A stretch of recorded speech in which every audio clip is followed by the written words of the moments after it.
भारत, जहां स्थापत्य सिर्फ बनाया नहीं जाता, जिया जाता है। यहाँ के किले सांस नहीं लेते, लेकिन हर पत्थर में दिल धड़कता है।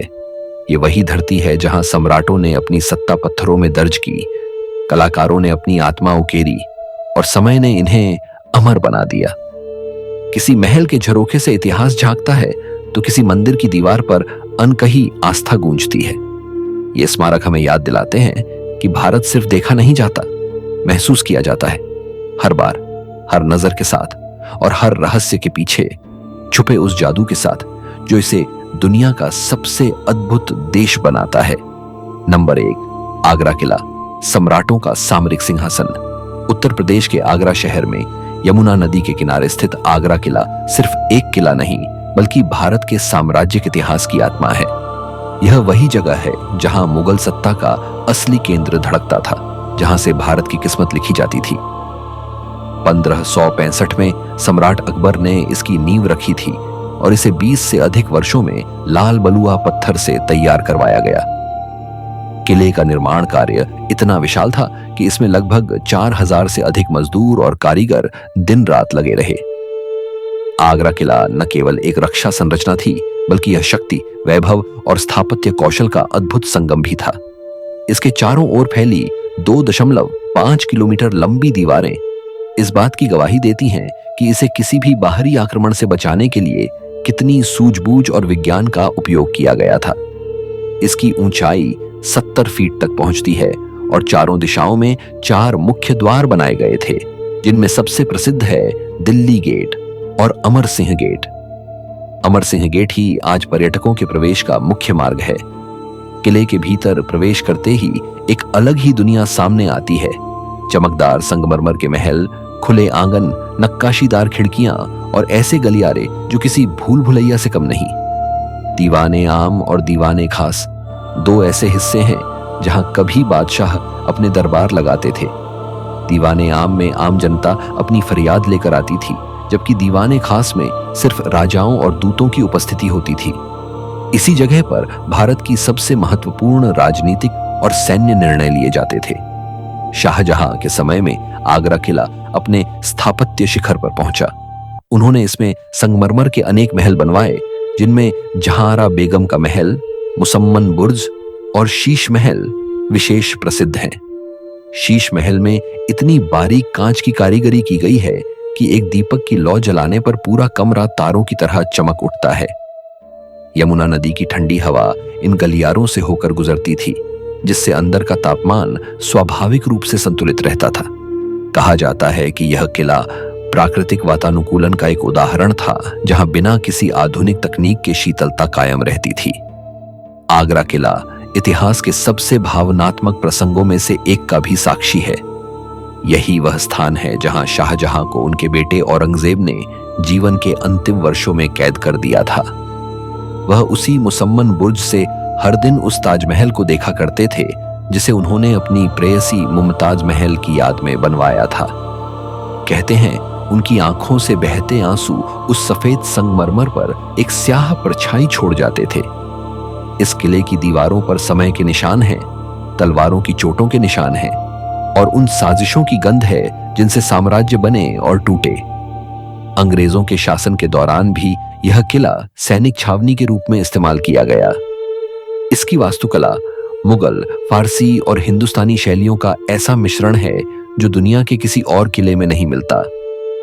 आज यह यूनेस्को विश्व धरोहर स्थल के रूप में न केवल इतिहास का साक्षी है, बल्कि भारत की शान का प्रतीक भी है। आगरा किला हमें याद दिलाता है कि ताकत केवल तलवारों में नहीं होती, बल्कि उस कला, दूरदर्शिता और संस्कृति में भी होती है जो पत्थरों में अमर हो जाती है। नंबर 2, एलिफेंटा गुफाएं, महाराष्ट्र। पत्थरों में उत्कीर्ण ब्रह्मांड, मुंबई से लगभग 11 किलोमीटर दूर अरब सागर के बीच स्थित एलिफेंटा द्वीप पर ये गुफाएं मानव कला, आस्था और गणितीय सटीकता का अद्भुत संगम है। स्थानीय नाव से समुद्र की लहरों को चीरते हुए जब कोई इस द्वीप की ओर बढ़ता है, तो दूर से ही चट्टानों में काटी गई इन रहस्यमयी गुफाओं की झलक मानो किसी दूसरे युग में ले जाती है। माना जाता है कि इनका निर्माण 5वीं से 8वीं शताब्दी के बीच हुआ था। उस समय जब न आधुनिक उपकरण थे और न ही कोई मशीनरी। फिर भी इन गुफाओं की भव्यता देखकर लगता है मानो देवताओं ने स्वयं पत्थरों में प्राण फूंक दिए हों। एलिफेंटा गुफाओं का सबसे प्रमुख आकर्षण है त्रिमूर्ति सदाशिव, भगवान शिव का 6 मीटर ऊंचा त्रिमुखी विशाल शिल्प जो सृजन, पालन और संहार ब्रह्मांड के 3 मूल तत्वों का प्रतीक है। इस प्रतिमा के दाएं मुख पर गुस्से की लपटें हैं जो विनाश का रूप है, बाएं मुख पर कोमल मुस्कान जो करुणा का प्रतीक है और बीच का मुख संतुलन का जो सृष्टि की स्थिरता का संकेत देता है। ये तीनों चेहरे इस तरह तराशे गए हैं कि सूर्य की किरणें दिन के अलग अलग समय पर अलग अलग भागों को प्रकाशित करती हैं, मानो कोई अदृश्य ज्योति भीतर से इन्हें आलोकित करती हो। यह सटीकता केवल कला नहीं बल्कि ज्यामिति, खगोल और धर्म का एक समरस मिश्रण है। इन गुफाओं की छतें बिना किसी सहारे के विशाल पत्थर के खंडों से बनी हैं, जो आज भी 1500 वर्षों से अधिक समय बाद उतनी ही मजबूती से खड़ी हैं। वैज्ञानिकों का मानना है कि उस युग के शिल्पकारों को पत्थर की संरचना, भार वितरण और प्राकृतिक वेंटिलेशन की गहरी समझ थी। उन्होंने इस तरह की व्यवस्था बनाई थी कि समुद्र की हवा भीतर जाकर शीतलता बनाए रखती है, जिससे गुफाओं का तापमान हमेशा लगभग समान रहता है। यह एक तरह का प्राकृतिक एयर कंडीशनिंग सिस्टम था जिसे किसी आधुनिक उपकरण की आवश्यकता नहीं थी। इन गुफाओं में न केवल शिव बल्कि अन्य देवताओं की मूर्तियां भी हैं, नटराज, अर्धनारीश्वर, गंगाधर और योगेश्वर जैसे रूपों में। हर मूर्ति में बारीकी का ऐसा स्तर है कि मांसपेशियों, वस्त्रों की लहरें और भावनाएं पत्थर पर जीवंत प्रतीत होती हैं।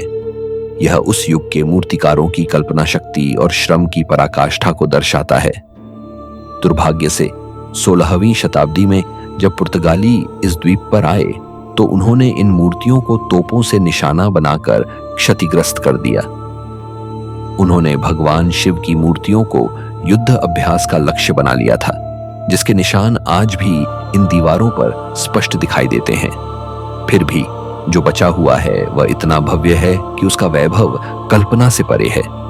ऐसा लगता है जैसे पत्थर खुद अपनी चोटों की कहानी सुनाते हैं। एलिफेंटा गुफाओं की सबसे बड़ी विशेषता यह है कि ये पूरी तरह से एक ही पर्वत के भीतर काटी गई हैं। कोई जोड़, कोई गारा, कोई ईंट नहीं।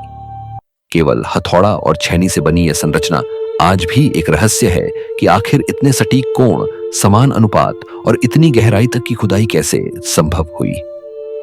हर साल हजारों श्रद्धालु और पर्यटक यहाँ आते हैं, पर जब वे त्रिमूर्ति के सामने खड़े होते हैं तो उनके भीतर एक अजीब सी निस्तब्धता उतर जाती है, जैसे वे किसी प्राचीन शक्ति के सामने झुक रहे हों। समुद्र की गंध, हवा का शोर और पत्थरों में बंद व मौन एक साथ मिलकर ऐसा वातावरण बनाते हैं जो इंसान को भीतर तक छू जाता है।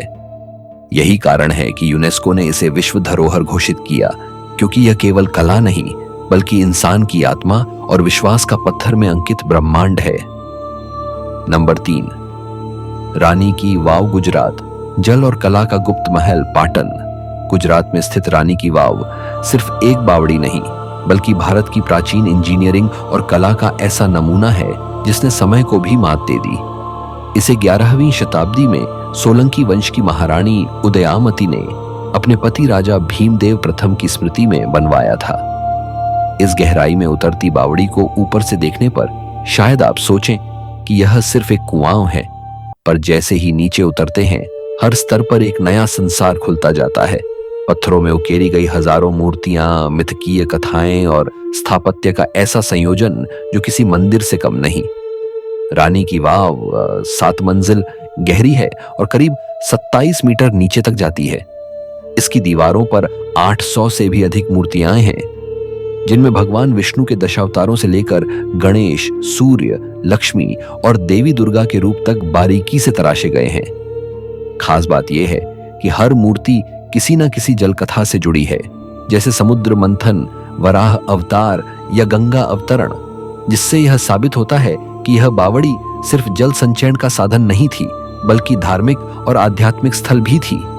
इस बावड़ी की योजना इतनी वैज्ञानिक थी कि इसकी बनावट खुद एक उल्टे मंदिर जैसी लगती है, ऊपर से संकुचित और नीचे जाते जाते विस्तृत होती हुई। इस संरचना के कारण इसमें उतरते ही तापमान धीरे धीरे कम होने लगता है। आज वैज्ञानिक भी मानते हैं कि यह एक तरह का प्राकृतिक कूलिंग सिस्टम था।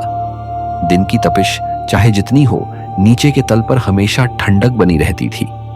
ये न केवल वास्तुकला का करिश्मा था, बल्कि उस समय के जल संरक्षण ज्ञान का प्रमाण भी। कहा जाता है कि रानी उदयामती ने अपने पति की मृत्यु के बाद इस बावड़ी का निर्माण कराया, ताकि उनका नाम सदा जल और जीवन के प्रतीक के रूप में जीवित रहे। निर्माण में इस्तेमाल किए गए पत्थर सरस्वती नदी के किनारे से लाए गए थे। यद्यपि यह बावड़ी सदियों तक मिट्टी में दबकर छिपी रही, लेकिन 1980 के दशक में भारतीय पुरातत्व सर्वेक्षण द्वारा इसे पुनः खोजा गया। खुदाई के दौरान यह पाया गया कि अधिकांश मूर्तियां अब भी अपने मूल रूप में सुरक्षित थीं और दीवारों की नक्काशी समय के क्षरण के बावजूद उतनी ही स्पष्ट थी। वर्ष 2014 में यूनेस्को ने इसे विश्व धरोहर स्थल घोषित किया, यह मानते हुए कि यह न सिर्फ एक स्थापत्य आश्चर्य है, बल्कि भारतीय स्त्री शक्ति और सांस्कृतिक सौंदर्य की भी प्रतीक है। हर वर्ष यहां आयोजित पाटन हेरिटेज फेस्टिवल के दौरान जब सूर्य की किरणें मूर्तियों पर पड़ती हैं, तो लगता है जैसे जल, पत्थर और प्रकाश मिलकर प्राचीन भारत की आत्मा को फिर से जीवित कर देते हैं। रानी की वाव आज भी यह याद दिलाती है कि जहां राजाओं ने साम्राज्य बनाए, वहीं रानियों ने विरासतें गढ़ी, और यह बावड़ी उसी विरासत का शाश्वत प्रतीक है। नंबर 4, राजस्थान के पहाड़ी किले। युद्ध और आत्म बलिदान की विरासत। राजस्थान की धरती पर जब सूरज उगता है, तो उसकी पहली किरणें इन विशाल पहाड़ी किलों पर पड़ती हैं, जो मानो इतिहास के प्रहरी बनकर खड़े हैं।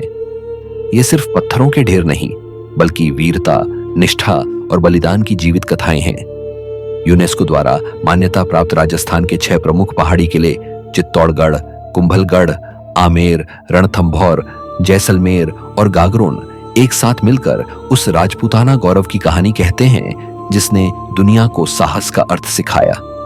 इन किलों की वास्तुकला जितनी भव्य है, उनका इतिहास उतना ही रक्त रंजित और वीर गाथाओं से भरा हुआ है। चित्तौड़गढ़ 1303 में जब अलाउद्दीन खिलजी ने इस किले को घेर लिया, तो रानी पद्मावती के नेतृत्व में हजारों राजपूत महिलाओं ने आत्म बलिदान कर दिया, ताकि कोई विदेशी हाथ उनकी गरिमा को न छू सके। उस रात की राख आज भी हवा में बहती है, और जब कोई यात्री विजय स्तंभ के पास खड़ा होता है, तो लगता है मानो तलवारों की झंकार अब भी घाटियों में गूंज रही हो। इसी तरह कुंभलगढ़ किला, जिसे महाराणा कुंभा ने बनवाया था, 36 किलोमीटर लंबी दीवारों से घिरा हुआ है। इसे भारत की महान दीवार कहा जाता है, क्योंकि यह दुनिया की दूसरी सबसे लंबी दीवार है, चीन की ग्रेट वॉल के बाद। इतनी विशालता के बावजूद इसमें छिपी हुई रणनीति अद्भुत है। घुमावदार रास्ते, संकरे दरवाजे और ऐसे मोड़ जहां से दुश्मन की सेना कभी एक साथ प्रवेश नहीं कर सकती थी।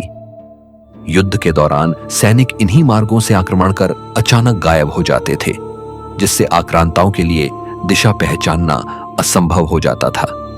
रणथंभौर का किला एक और उदाहरण है, जहां वास्तु और प्रकृति का संगम दिखाई देता है। यह किला जंगलों के बीच इस तरह बनाया गया था कि दुश्मन को प्रवेश करने के लिए पहले शेरों और बाघों के क्षेत्र से गुजरना पड़ता। यहां युद्ध केवल तलवारों से नहीं, बल्कि भूगोल से भी लड़ा जाता था। आमेर किला अपनी राजसी भव्यता के लिए जाना जाता है। यहां युद्ध की तैयारी और राज दरबार की शान दोनों साथ दिखते हैं। इसकी दीवारों पर जड़े दर्पण रात में दीपक की रोशनी से पूरा किला उजागर कर देते थे, और यह दृश्य किसी स्वप्न लोक से कम नहीं होता था। जैसलमेर का किला सोनार किला कहलाता है, क्योंकि सूर्य की किरणें जब इसके पीले पत्थरों पर गिरती हैं, तो पूरा किला सुनहरा चमक उठता है। यह किला आज भी जीवित है। इसके भीतर लोग रहते हैं, दुकानें हैं, और जीवन यूं चलता है जैसे सदियां नहीं बीती। गागरोन किला राजस्थान का एकमात्र जल किला है, जो 3 तरफ से नदियों से घिरा हुआ है। इसे जल दुर्ग कहा जाता है, और इसकी रणनीतिक स्थिति इतनी सटीक थी कि किसी भी सेना के लिए इसे जीतना लगभग असंभव था।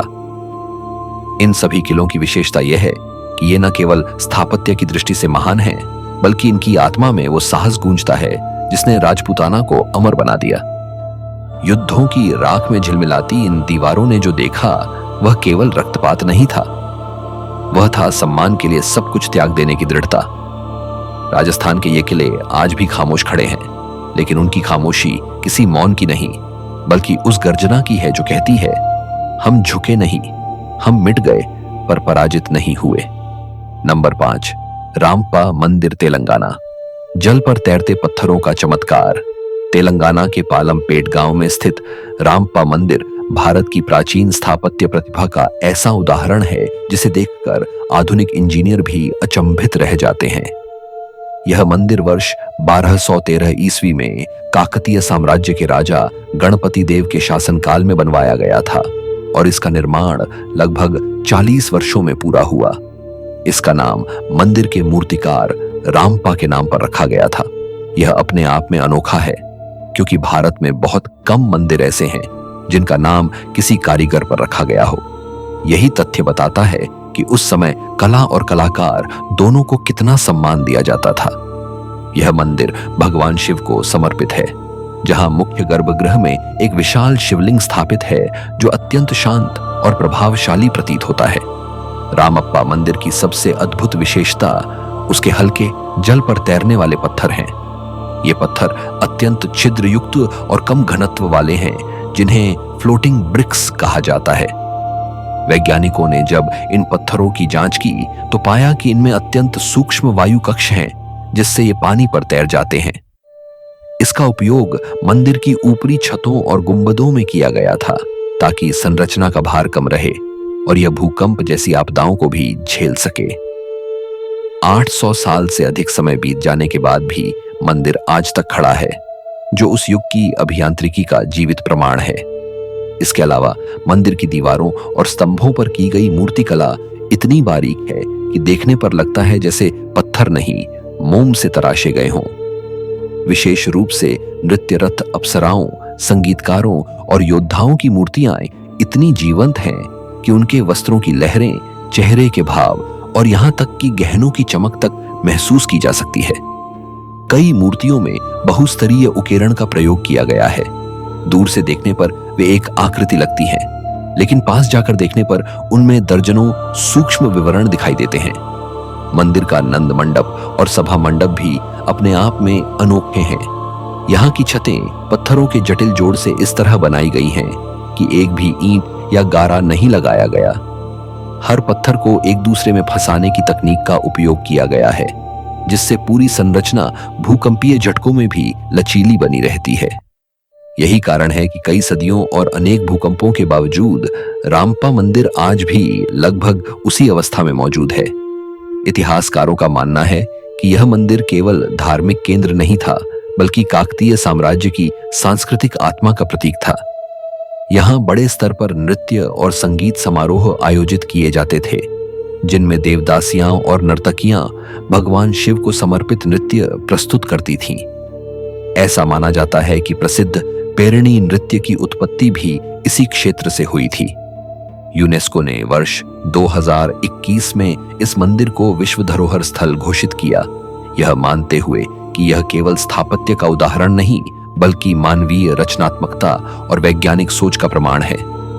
जब शाम के समय सूर्य की अंतिम किरणें इन लाल भूरे पत्थरों पर पड़ती हैं, तो पूरा मंदिर सुनहरी आभा में नहाया हुआ लगता है, मानो भगवान शिव स्वयं इसमें प्रकाश बनकर उतर आए हों। रामप्पा मंदिर इस बात का साक्षी है कि जब श्रद्धा और विज्ञान मिलते हैं तो पत्थर भी बोल उठते हैं। Number 6, statue of unity.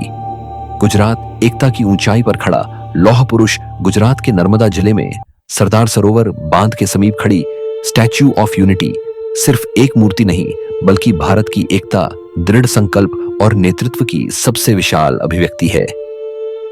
यह दुनिया की सबसे ऊंची प्रतिमा है, 182 मीटर यानी लगभग 597 फीट ऊंची, जो न्यूयॉर्क की स्टैच्यू ऑफ लिबर्टी से भी दोगुनी है। इसे भारत के लौह पुरुष सरदार वल्लभ भाई पटेल को समर्पित किया गया, जिन्होंने आजादी के बाद 562 से अधिक रियासतों को एक राष्ट्र में मिलाकर आधुनिक भारत की नींव रखी। इस परियोजना का शिलान्यास 31 अक्टूबर 2013 को हुआ था और मात्र 46 महीनों में इसे पूरा कर लिया गया। यह निर्माण गति अपने आप में एक विश्व रिकॉर्ड है। इस प्रतिमा को मशहूर मूर्तिकार रामवी सुतार ने डिजाइन किया था और इसे 2018 में प्रधानमंत्री नरेंद्र मोदी ने राष्ट्र को समर्पित किया। स्टैच्यू ऑफ यूनिटी का निर्माण 70,000 घनमीटर सीमेंट, 18,500 टन लोहे और 6,500 टन संरचनात्मक स्टील से किया गया। इसकी बाहरी सतह पर 1,700 टन कांस्य की परत चढ़ाई गई है, जिसे भारत और चीन की फैक्ट्रियों में विशेष रूप से ढाला गया था। प्रतिमा का ढांचा इस तरह से तैयार किया गया है कि यह 180 किलोमीटर प्रति घंटे की हवाओं और 6.5 तीव्रता तक के भूकंप को भी झेल सकती है।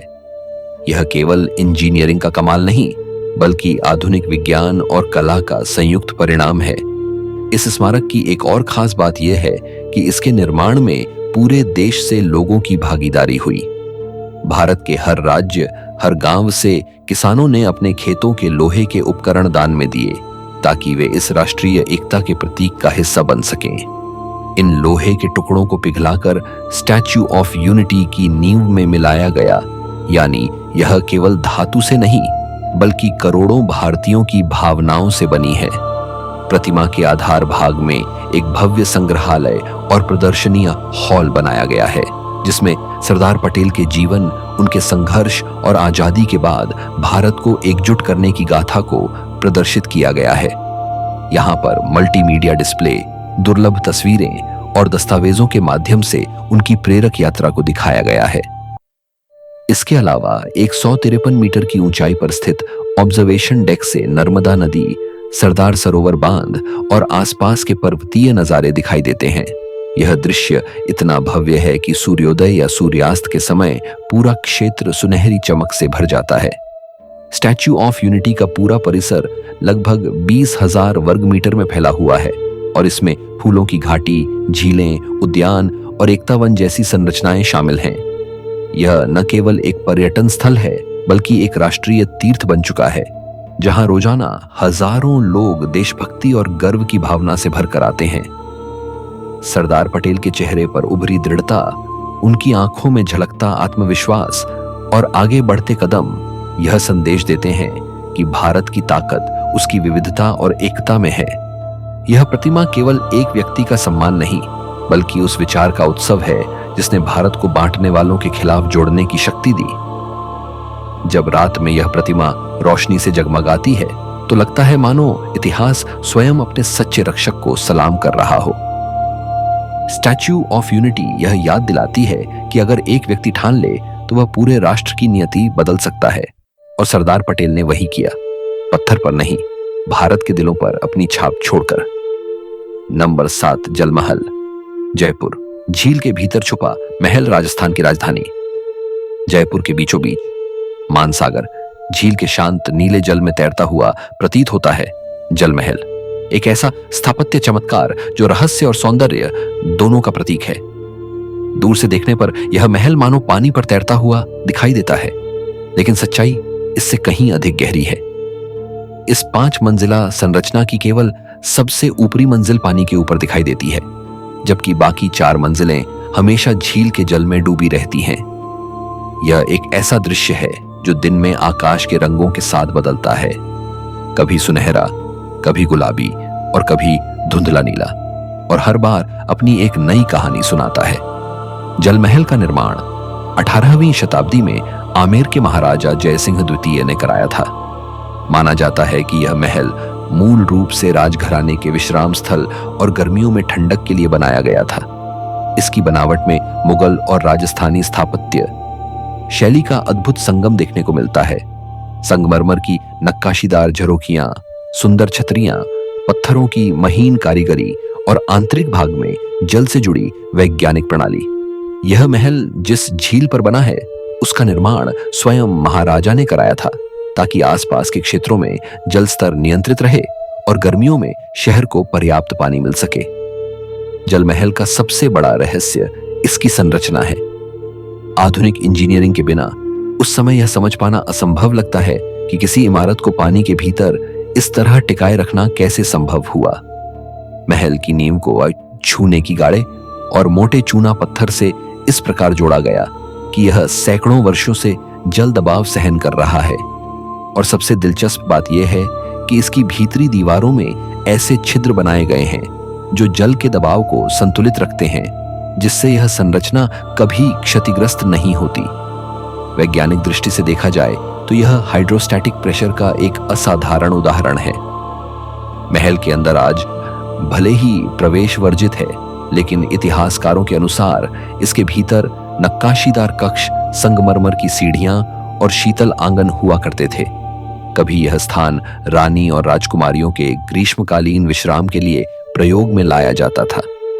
जलमहल का प्राकृतिक वेंटिलेशन इतना अद्भुत था कि बाहर तापमान 45 डिग्री सेल्सियस तक पहुंच जाने पर भी अंदर का वातावरण ठंडा बना रहता था। बीते दशकों में झील के जल स्तर और प्रदूषण के कारण जलमहल काफी क्षतिग्रस्त हो गया था, परंतु 2000 के दशक में राजस्थान सरकार ने इसका व्यापक पुनरुद्धार कराया। अब यह महल फिर से अपनी प्राचीन आभा में लौट आया है। इसकी दीवारों की सफेदी, गुंबदों की सुनहरी झलक और झील के जल में पड़ता इसका प्रतिबिंब मिलकर एक ऐसा दृश्य रचते हैं जो किसी स्वप्न लोक से कम नहीं।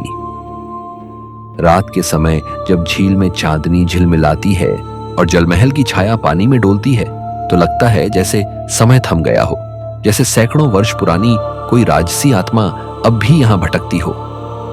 आज यह स्थल पर्यटकों और फोटोग्राफरों के लिए आकर्षण का केंद्र है, पर उसके भीतर अब भी एक रहस्य छिपा है, एक मौन जो इस महल की गहराइयों में कहीं गूंजता रहता है।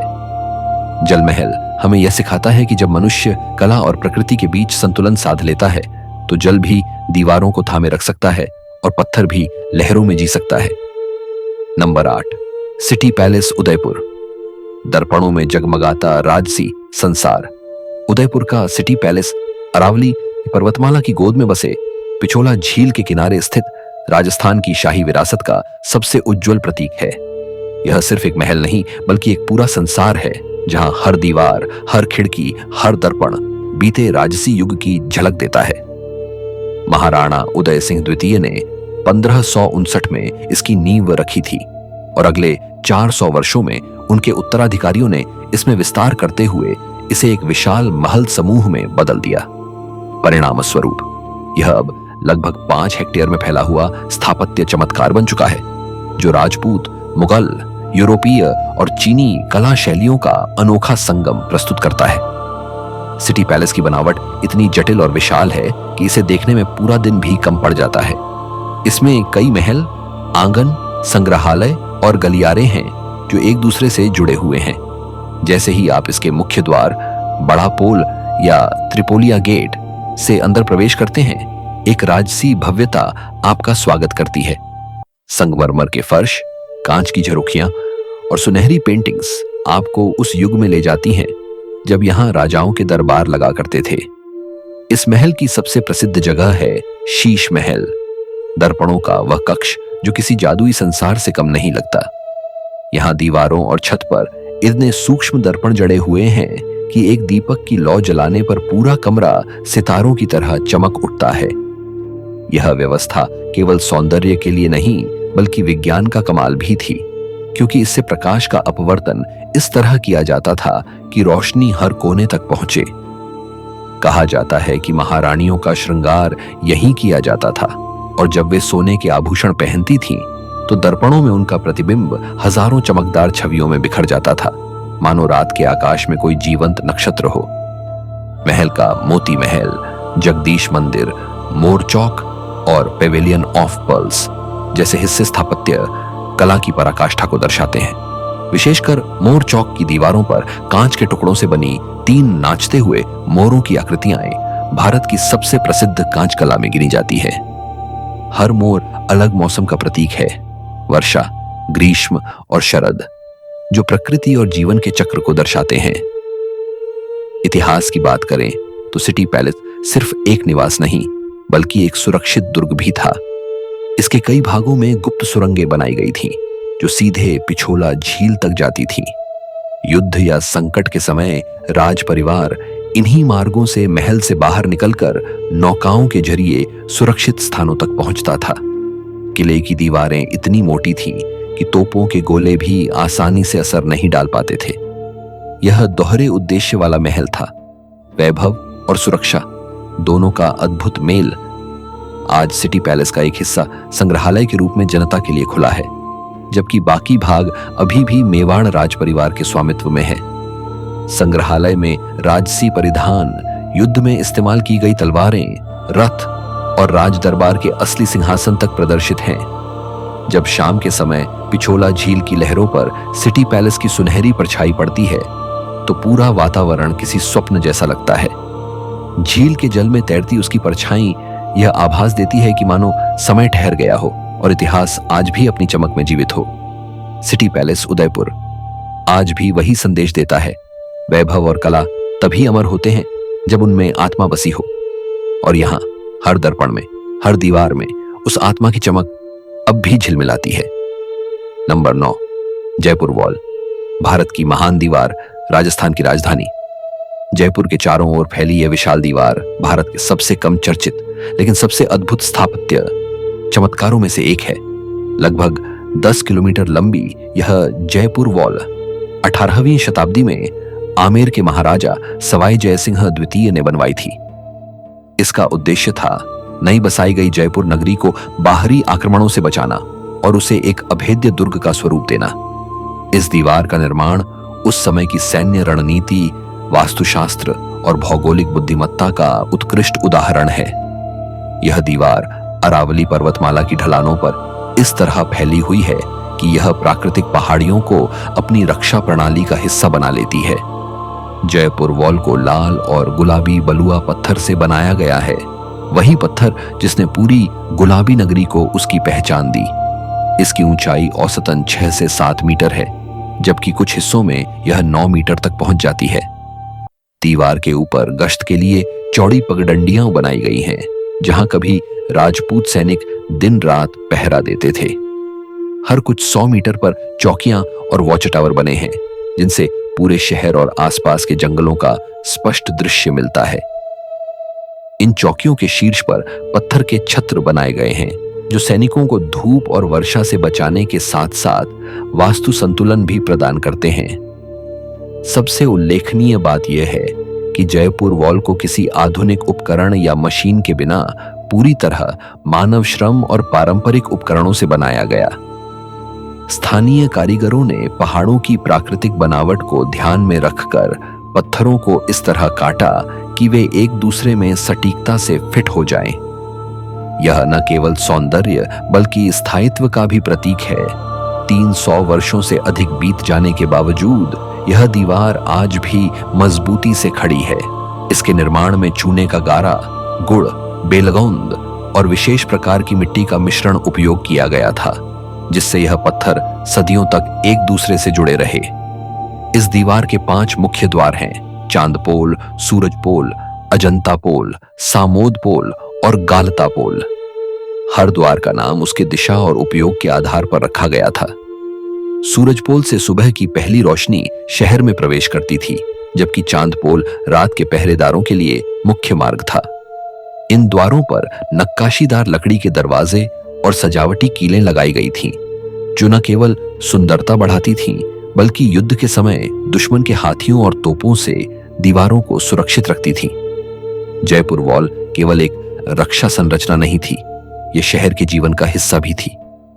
इसके भीतर बस्तियां बसाई गईं, मंदिर बनाए गए और व्यापारिक रास्ते खोले गए। दीवार के पार से गुजरने वाली हवाओं और सूर्य की दिशा को ध्यान में रखकर शहर की सड़कों की योजना बनाई गई थी, जिससे प्राकृतिक रोशनी और वेंटिलेशन बना रहे। यह संपूर्ण योजना उस समय के सबसे उन्नत नगर निर्माण उदाहरणों में गिनी जाती है। समय के साथ इस दीवार के कुछ हिस्से क्षतिग्रस्त हुए, विशेषकर वे जो शहर के बाहरी क्षेत्रों में हैं। लेकिन हाल के वर्षों में राजस्थान सरकार और भारतीय पुरातत्व सर्वेक्षण ने इसके संरक्षण की दिशा में व्यापक प्रयास किए हैं। आज भी जब आप आमेर किले की ऊंचाइयों से नीचे झांकते हैं तो यह दीवार पहाड़ियों के साथ लहराती हुई दिखाई देती है। बिल्कुल वैसे जैसे चीन की महान दीवार दूर तक फैलती है। इसलिए इसे अक्सर भारत की ग्रेट वॉल भी कहा जाता है।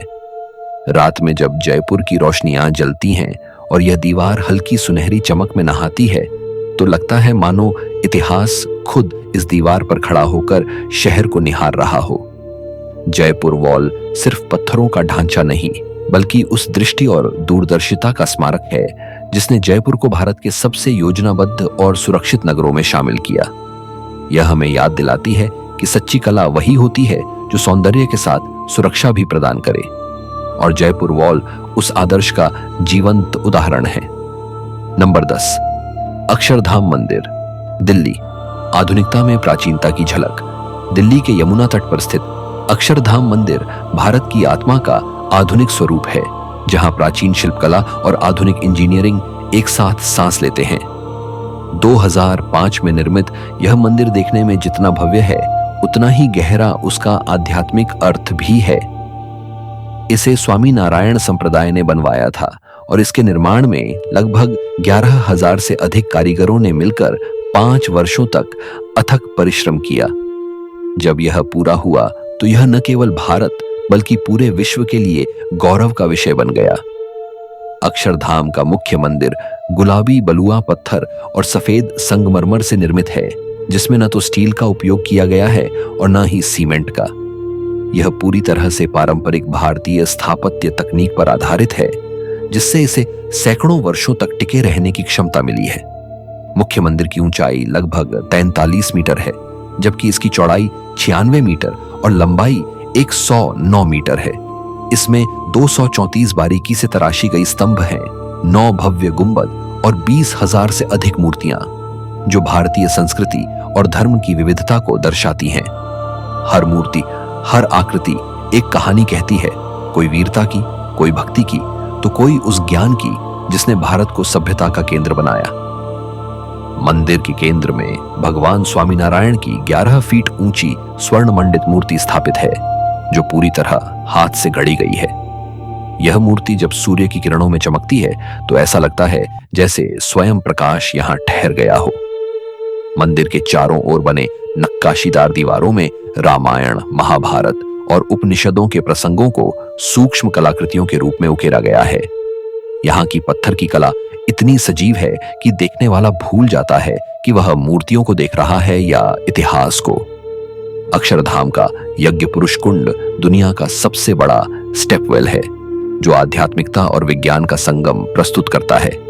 इसमें 2,870 सीढ़ियां हैं, जो एक विशाल जलाशय तक जाती हैं, और रात में जब म्यूजिकल फाउंटेन शो होता है तो पानी, प्रकाश और ध्वनि मिलकर ऐसा दृश्य बनाते हैं मानो ब्रह्मांड की उत्पत्ति स्वयं आपके सामने घट रही हो।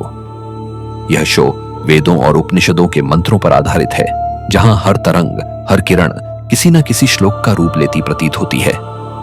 मंदिर परिसर में भारत उपवन नामक एक विशाल उद्यान भी है, जहां भारत के महान संतों, योद्धाओं, वैज्ञानिकों और स्वतंत्रता सेनानियों की मूर्तियां स्थापित हैं। यहां खड़े होकर महसूस होता है कि भारत केवल देवताओं का नहीं, बल्कि उन मनुष्यों का भी देश है जिन्होंने ईश्वर की तरह कार्य किया। इसके अलावा संस्कृति विहार नामक प्रदर्शनी में 10,000 वर्षों के भारतीय इतिहास को एनिमेटेड और ऑडियो विजुअल रूप में दिखाया गया है, जिससे आगंतुक को ऐसा अनुभव होता है जैसे वह समय यात्रा पर निकल पड़ा हो। अक्षरधाम केवल एक मंदिर नहीं, बल्कि आधुनिक युग में भारत की आध्यात्मिक चेतना का जीवंत प्रतीक है। यहां आने वाला हर व्यक्ति जब प्रार्थना करता है तो उसके भीतर एक अजीब सी शांति उतरती है, मानो यह स्थान केवल ईश्वर से नहीं, स्वयं से मिलने का अवसर देता है। यह वह जगह है जहां वास्तुकला भक्ति बन जाती है और भक्ति अपने आप में एक स्थापत्य कला। आज के वीडियो में इतना ही। भारत के ये स्थापत्य चमत्कार हमें यह याद दिलाते हैं कि यहाँ की सभ्यता केवल ईंटों और पत्थरों से नहीं, बल्कि भावना, विश्वास और अद्भुत रचनात्मकता से बनी है। हर किला, हर मंदिर, हर दीवार समय के पार जाकर यह कहती है, हम मिटे नहीं, हम अमर हैं। अगर आपको भारत के इन अनोखे स्थलों की यह यात्रा पसंद आई हो तो बताइए, इनमें से कौन सा स्थान आप अपनी आंखों से देखना चाहेंगे।